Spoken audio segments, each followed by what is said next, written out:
I am feeling much better. Still not great, but my sunburn isn't. This is only one day, 2 days after I said that the commentary videos would slow down, and well, so that was a fucking lie. But yeah. By the way, the sunburn, it is something else entirely. I can't lift. It's not even just from pain. I can't figure out any other reason that this would be a problem other than the sunburn I'm dealing with. But I can't move my arms up and down that well. So, and I'm also wearing this now. Well, so it's gauze and this other thing. So this, yeah, it's been a pain in the ass. I started scratching, like, so, sunburns, you have this thing called Hell's Itch or whatever. Pain in the ass, I'm telling you. But um, it shows up after 48 hours, and I was like, all right, this doesn't seem so bad. But then the next day it was terrible, and so I started scratching. And well, the reason I'm wearing this gauze and stuff is because I actually started tearing through my own flesh. Well, that's the point, is you're supposed to be shedding your skin. Tore through excessively to the point of bleeding a lot. That made the blisters worse, and then I dug through the blisters. So I don't want to gross you guys out, but damn, this summer is something else. I looked up my symptoms, and I have a severe sunburn. Like, whew. I was out in the sun for 5 hours without sunscreen for most of it, so that makes sense. Whatever. Anyways, this is something else. The weird thing is, I was out there with my family, extended family as well, and none of them got hurt except for Chase. But I shouldn't have said his name. I'm sure it's fine. My cousin, and well, he was insistent that I get back out there. He's like, "Well, you got a sunburn, but we can still play around a little bit." And I'm like, "No, I'm good." I was like, "You crazy?" Sure enough, he got a worse sunburn than I did, but that's because he didn't learn from his mistakes. So I feel bad for him. I think really, really bad, because I couldn't handle this. I don't know how he's doing, honestly. Anyways, I want to get to the point of this video. Batman the Animated Series, Season 1, which I'm pretty sure is the entire series, because Season 2, even though in DC Universe it's listed as Season 2, it's nothing different. It has a different intro, and it insists on me calling it The Adventures of Batman and Robin. So far, it is not as good as animated series, but I guess it's the same show. But we'll call that Season 2 when it comes around. But that's what I'm talking about, and I'll probably clarify in my Season 2 review. But so far, Season 1 was really good. So far, I've watched it all. It's 65 episodes, and it was so good.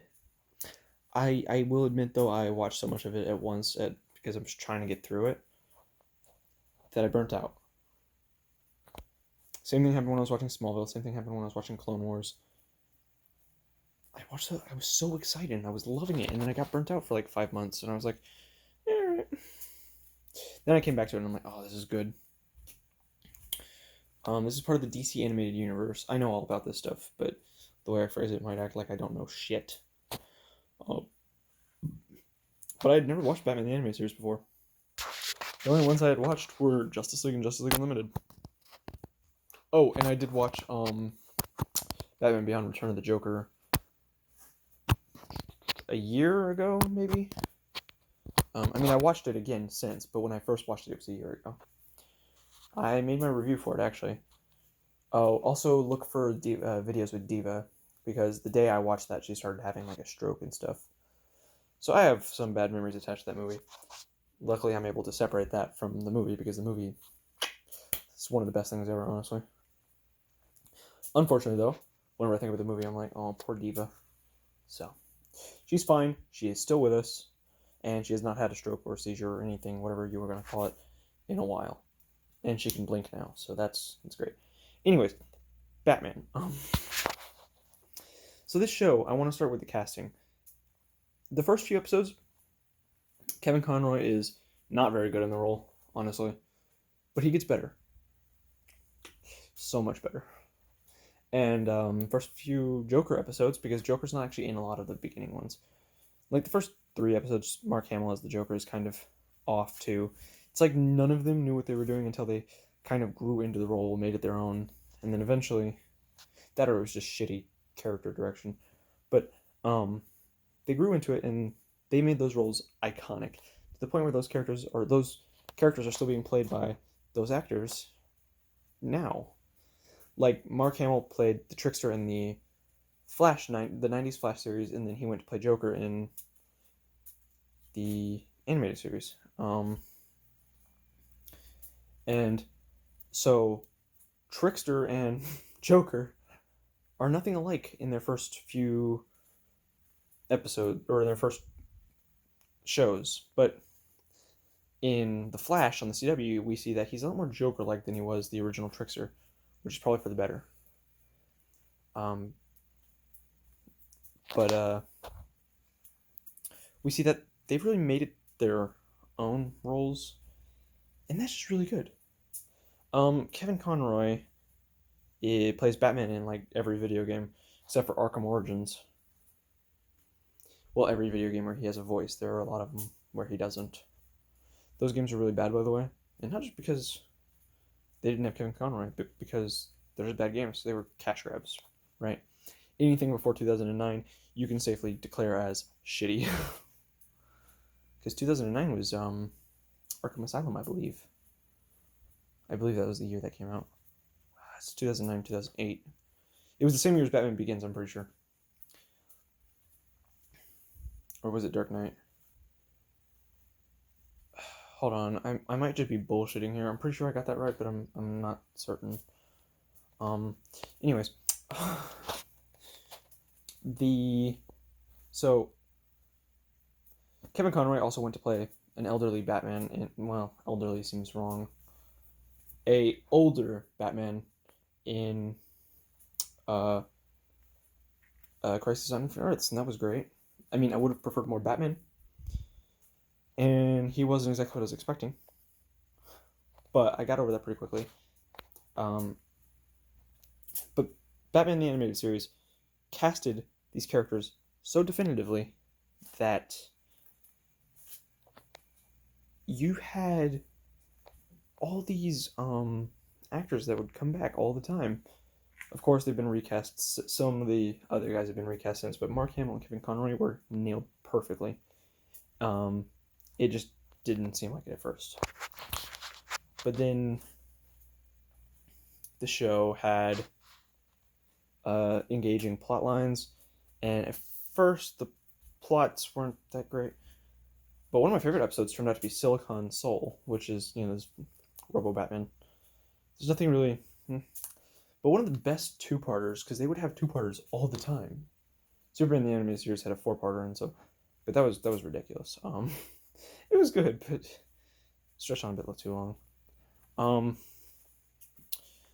The best two-parter, I think, was what was it? Two-Face Part 1, Two-Face Part 2. It might have been called A Flip of the Coin. I'm not 100% sure, but it was one of those, and it just sets up the Two-Face thing, obviously. Harvey Dent to Two-Face. There's a weird thing, though. It's another one where the voice actors weren't nailed right at first, but sometimes they wouldn't stay of a consistent quality. There's a voice line from Batman that I just love, and so when Harvey finally becomes Two-Face and gets his face scarred or whatever, the line is just Batman, and Batman's just looking at him. He's like, "Harvey, no." And yeah, I'm not doing it justice, but you gotta go watch that. Just watch the show, man. Actually, just watch the show. You'll find it eventually. If you like Batman, you're gonna like the show, I think. But yeah, the plotlines were engaging, character designs were awesome, the art style worked. It took me a little while to get used to Robin. When I first watched the show, I really didn't like Robin's design. He was just not only was he buff boy, but he was also kind of lanky. Have you seen that Conan show video? They're like at a birthday party or something. Conan is um uh Batman, and I think Andy is his name, is Robin, and he's just got the weird square Minecraft look to him. That was this show for a little while to me. Eventually I was able to be like, oh man, that's really cool. But the art style gets way better later on because they use the Superman art style. And so the new Batman Adventures, which I know nothing about, honestly, um, that's way better. So, oh, although I think the Joker design in the show is not that great. It's good. It's just not that great. The Joker design in the new Batman Adventures, that one's actually bad. I mean, I know just a while ago I just said that I knew nothing about it, but contradictory statements coming from me because I'm not really thinking out what I'm saying. I know what I'm feeling. I'm trying to put that in words, but it's not really working for me. So, go watch Batman Beyond Return of the Joker or Justice League Unlimited. That Joker design is like a mix of both Joker designs that I just mentioned. Perfection, honestly perfection. But Joker in New Batman is really bad, and Joker in animated series is good. But then you have perfection when you mix the two.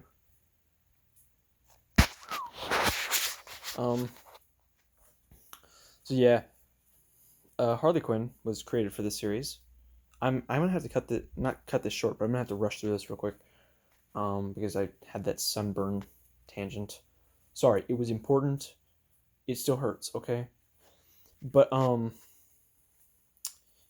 Quinn was created for this series. That would be something that would be a shame for me to miss.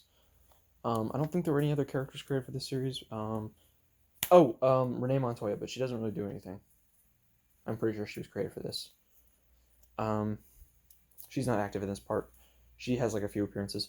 She's really active in New Batman, I hear, but she had like 2 cameos in animated series. So, but the characters are really good. They don't shy away from heavy themes, and it also doesn't treat the audience like they're little kids, which is good because a lot of the audience is little kids. You have Teen Titans Go, and you have Batman the Animated Series. Choose wisely, and I know you won't. Um, but whatever. And so, yeah, this show is just so good. They have 2-parters. The stories are really good. I'm having to broaden this, but honestly, I give the show a 9 out of 10 because I don't believe in perfection just yet. But honestly, I think the show's pretty perfect. Um, there was something really weird in specific lighting in the show. Batman. He looks exactly like the Michael Keaton Batman. But then when he comes out of the shadows, he looks. Well, you guys know what Batman the Animated Series looks like. Shouldn't have to say that. So, but it was really weird. I was like, because a lot of design elements came from the movies at the time. Because the movies were completely dicking over the cartoons at the time. Movies are still doing that with the Arrowverse, but at least the cartoons are able to do whatever they want now. For a while, they weren't. Yeah, so yeah, 9 out of 10. Bye.